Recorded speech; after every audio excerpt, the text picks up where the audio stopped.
Taste the Daily. அண்மை செய்தி.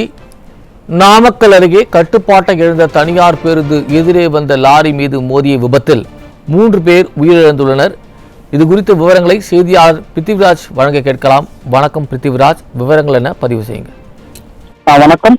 ஆத்தூர் மாவட்டம் பேருந்து நிலையத்திலிருந்து தனியார் பேருந்தானது ராசிபுரத்தை நோக்கி சென்று கொண்டிருந்தது.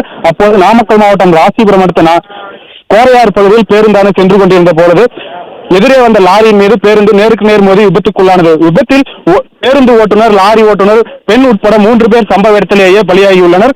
அப்பின்னர் காவல்துறையினர், தீயணைப்புத் துறையினர் சம்பவ இடத்தில் வந்து பேருந்து மற்றும் லாரியை அப்புறப்படுத்தும் பணியில் ஈடுபட்டு வருகின்றனர். மேலும் விபத்தில் வேறு ஏதேனும் பலியாகியுள்ளனரா என்பது குறித்து காவல்துறையினர் பேருந்து லாரியை அப்புறப்படுத்திய பிறகுதான் தெரிய வரும் என்பது குறிப்பிடத்தக்கது. தொடர்ந்து தீயணைப்புத் துறையினரும் காவல்துறையினரும் பேருந்து அப்புறப்படுத்தும் பணியில் ஈடுபட்டு வருகின்றனர்.